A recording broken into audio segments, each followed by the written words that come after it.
In 1969, Elvis Presley recorded what would become his last #1 hit.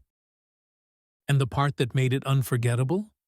The dramatic false ending, when the song seems to fade out, only to surge back to life.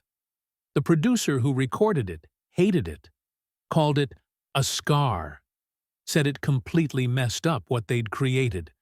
But here's the thing, he was wrong. Let me take you back and explain how this happened. Hi, I'm Jack Callahan, and this is Behind the Hits. Let's talk about what really happened behind the songs you remember. Alright, so here's where things stood. By the late 60s, Elvis wasn't the force he used to be. The world had moved on without him. The British invasion had happened. The Beatles rewrote the rules. The Rolling Stones brought danger back. Bob Dylan made lyrics matter in new ways. Jimi Hendrix was doing things with a guitar nobody thought possible. And Elvis, he'd spent most of the decade stuck in Hollywood, churning out forgettable movies with even worse soundtracks. Beach movies. Songs that sounded like they were written in 15 minutes.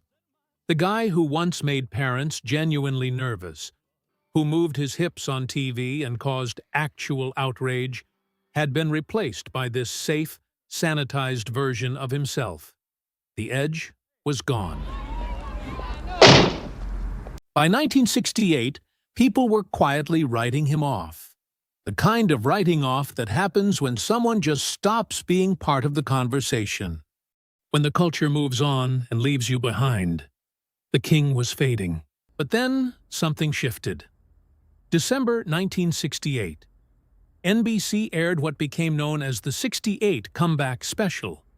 Elvis showed up in black leather, lean and focused, looking like he actually gave a damn again.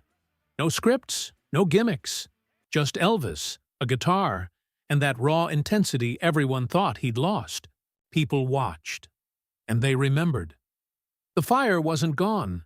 It had just been buried under years of bad decisions, under the weight of Colonel Parker's money-first approach and a Hollywood system that didn't care about artistry.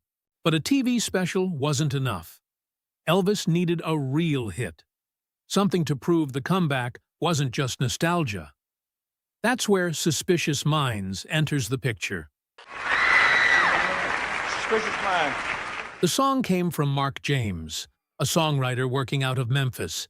He'd just gone through a brutal breakup. The kind where trust falls apart and you can't figure out how to put it back together. So he wrote about it.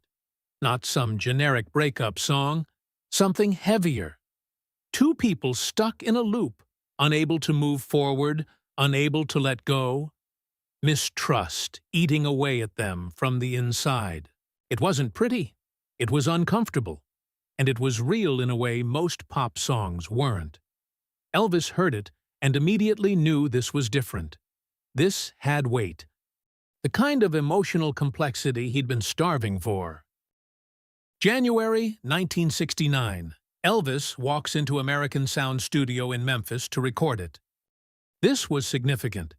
He was back home, recording in Memphis for the first time in over a decade. And he wasn't working at his usual Nashville setup. He was working with producer Chips Moman, a guy with a serious reputation for getting real, soulful performances out of artists. The session had electricity to it. The band was completely locked in. The horn section added just enough punch. The rhythm section laid down a groove that was both tight and loose.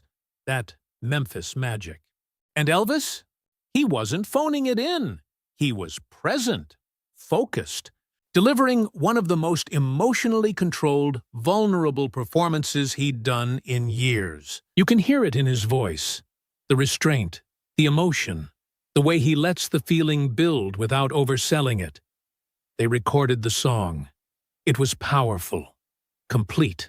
But once the sessions wrapped, the tape went back to RCA, Elvis's record label, for final production before release. And that's where things got complicated.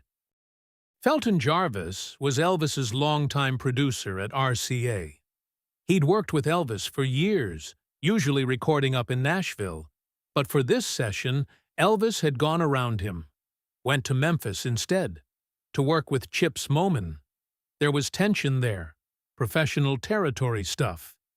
Jarvis wasn't exactly thrilled about being sidelined, so when the track landed on his desk for final production, he made a decision. He added a false ending.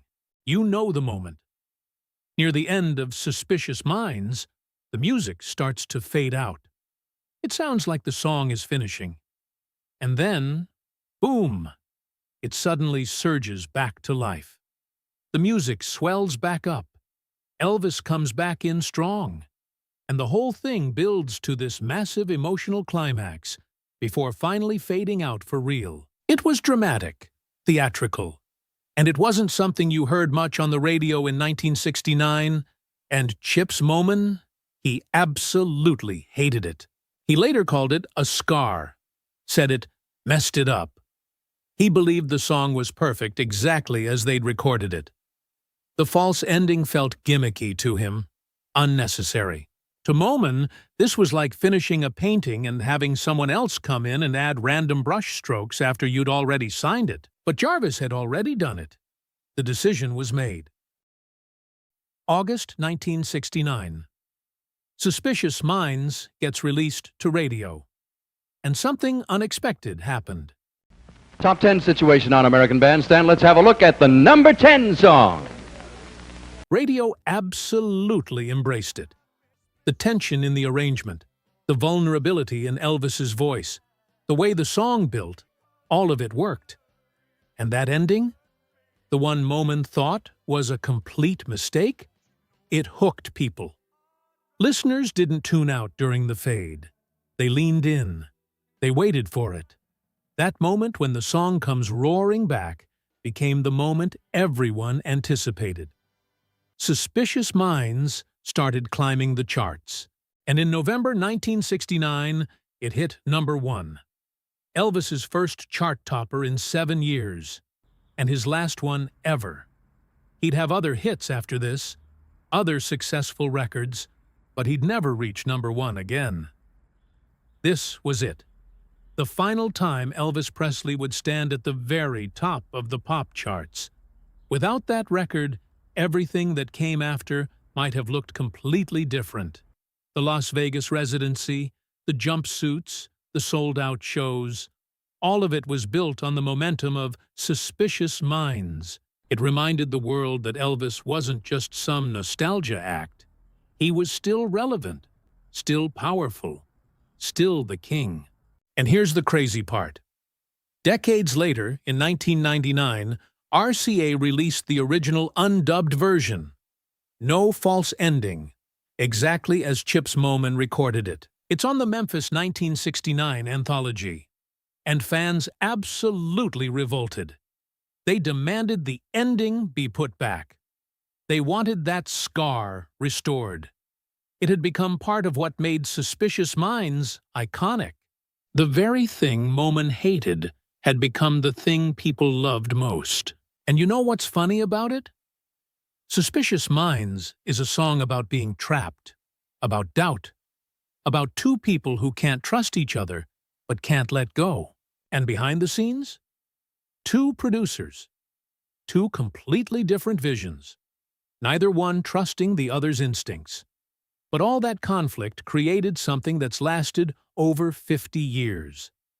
Chips Moman created a brilliant recording.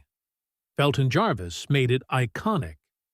And neither of them probably realized at the time that they were both right. You fight for your vision, and then someone comes along and changes it. And sometimes they're right. And this is how the ending nobody asked for became the ending nobody could ever forget.